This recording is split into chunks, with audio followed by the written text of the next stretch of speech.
പിഴച്ച ത്വരീഖത്തിൽ അംഗമായാൽ എന്ത് സംഭവിക്കും? നല്ല ത്വരീഖത്തിൽ അംഗമായാൽ എന്താണോ സംഭവിക്കുന്നത് അതിന്റെ വിപരീതം സംഭവിക്കും. നല്ല ത്വരീഖത്തിൽ അംഗമായാൽ ഹൃദയം സംസ്കൃതമാവും. അഹങ്കാരത്തിന് പകരം വിനയവും, അസൂയക്ക് പകരം ഗുണകാംക്ഷയും, ലോകമാന്യതയ്ക്ക് പകരം ആത്മാർത്ഥതയും ഉണ്ടാകും. ഇത്തരം ഗുണങ്ങൾ ആർജിക്കുക, ഇബാദത്തുകൾ വർദ്ധിപ്പിക്കുക, അള്ളാഹുവുമായി അടുക്കും തോറും അള്ളാഹുവിനോടുള്ള ഭയം കൂടുക, ഗൈബത്ത്, നമീമത്ത്, കളവ്, ഫിത്തിന തുടങ്ങിയ ദുർഗുണങ്ങളെല്ലാം ഒഴിവാക്കുക, സർവോപരി ആദരിക്കേണ്ടവരെ ആദരിക്കുക, ഇതെല്ലാം നല്ല ത്വരീഖത്തിന്റെ പ്രതിഫലനങ്ങളാണ്. എന്നാൽ നേരത്തെ ഉണ്ടായിരുന്ന വിനയത്തിനു പകരം അഹങ്കാരവും, ഗുണകാംക്ഷയ്ക്കു പകരം അസൂയയും, ആത്മാർത്ഥതയ്ക്കു പകരം പ്രകടന പരതയും സ്ഥാനം പിടിക്കുക.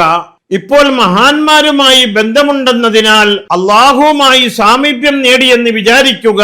ചിലപ്പോഴൊക്കെ അവകാശപ്പെടുകയും ചെയ്യുക. ഗൈബത്ത്, നമീമത്ത്, കളവ്, ഭിന്നിപ്പിക്കൽ തുടങ്ങിയ ദുർഗുണങ്ങൾ ആർജിക്കുക.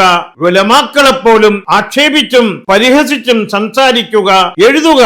വിശ്വാസി ഹൃദയങ്ങളിൽ സംശയം, ആശയക്കുഴപ്പം, തെറ്റിദ്ധാരണ സൃഷ്ടിക്കുക. ഇതെല്ലാം പിഴവിന്റെ പ്രതിഫലനങ്ങളാണ്. തങ്ങളുടെ ഹൃദയത്തിലും ജീവിത രംഗങ്ങളിലും ഇത്തരം ദുർഗുണങ്ങൾ നിറഞ്ഞു നിൽക്കാൻ കാരണക്കാരനായ വ്യക്തിക്ക് അത്തരക്കാർ നൽകുന്ന വിശേഷണമാകട്ടെ ഷെയ്ഖ്, മുറബ്ബി എന്നൊക്കെയാണ്. ഇത് യഥാർത്ഥ തർബീയത്തിന്റെ ഷെയ്ഖുമാരെ പരിഹസിക്കുന്നതിന് തുല്യവുമാണ്. നമുക്ക് നല്ല ത്വരീഖത്തിന്റെ വാക്താക്കളാകാം. സ്വലാത്തുകൾ വർദ്ധിപ്പിച്ചു, ഇബാദത്തുകൾ നിർവഹിച്ചു, ഉലമാക്കളെയും സാദാത്തുക്കളെയും ആദരിച്ചു മുന്നോട്ട് നീങ്ങാം. ഗുരുവര്യന്മാർ ഉപദേശിച്ച ദിക്റുകൾ പതിവാക്കാം. മഹാന്മാരുടെ പൊരുത്തത്തിലും ബറക്കത്തിലും പ്രതീക്ഷയർപ്പിക്കാം. സർവോപരി ആരെയും അനാദരിക്കാതെ ജീവിക്കാം. കിഫായത്തുള്ള തഖിയ, നഫായിസുദ് ദുറർ, റിസ്ഖുൽ അസ്ഫിയ പറഞ്ഞതുപോലെ വിശ്വസിച്ച് പ്രവർത്തിച്ചു മുന്നോട്ട് നീങ്ങാം.